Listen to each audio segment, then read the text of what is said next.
সম্মিলনীর সামনে রয়েছে আমরা, মণ্ডপের সামনে, এবং যেখানে মানুষের ভিড় দেখা যাচ্ছে, ঠাসা ভিড়, বিভিন্ন প্রান্ত থেকে মানুষ আসছেন এবং এইখানে এসে তারা যে মণ্ডপ দেখছেন সেই মণ্ডপে মহাদেবের যে প্রকৃতির কোলে তার উপাসনা, তার যে দুটো রূপ সেইটা প্রকাশ করা হয়েছে।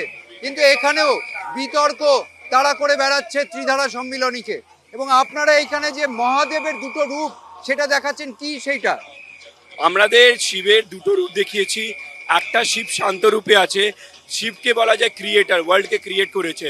তো এইখানে শিব একটা মেডিটেশন পোজে আছে, আর শিব এইটাই দেখাচ্ছে কি উনি ক্লোজ টু দ্য নেচার, আর আমাদেরকে নেচারটাকেও প্রিজার্ভ করতে থাকতে হবে।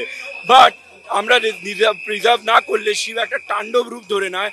তো আমরা শিব তাণ্ডবের একটা লাইভ পারফর্মার আমরা করেছিলাম, ও আমাদের প্যান্ডেল একটা পার্ট ছিল ডান্স পারফরমেন্সটা, বাট আনফর্চুনেটলি ওইটা আমরা দেখাতে পারছি না। বেনারস দিয়ে আমাদের টিম এসেছিল 30টা, এই 30টা বেনারসের টিম আমাদের আগরিরা লাইভ পারফরমেন্স করছিল। আপনারা যে এটা বন্ধ করলেন, কেন বন্ধ করলেন? কারণ 3 দিন হয়ে গেল, আজকেও আমরা দেখলাম যে আর্টিস্টরা তারা এসেছিলেন ওপরে, তারা এখানে জড়ো হয়েছিলেন, আবার তারা নেমে গেলেন। কি হয়েছে, কেন আপনারা এই সিদ্ধান্ত নিলেন? মানুষের জনস্রোত আমাদের এটা প্রশাসন যেইভাবে আমাদেরকে গাইড করছে ওইভাবেই আমাদেরকে। প্রশাসন কি বলেছে? কি লাইভ পারফরমেন্স করলে প্রচুর আরও ভিড় বেড়ে যাচ্ছে, তাই জন্য আমাদেরকে বলেছে, গাইড করছে, ওদের কথা শুনে মেনেই আমাদেরকে ওইভাবে চলতে হবে। বিতর্কের মধ্যেও তারা তাদের যে অনুষ্ঠান, তাদের যে পুজো, সবকিছু চালিয়ে যাবেন তেমনটাই আয়োজকরা জানাচ্ছেন।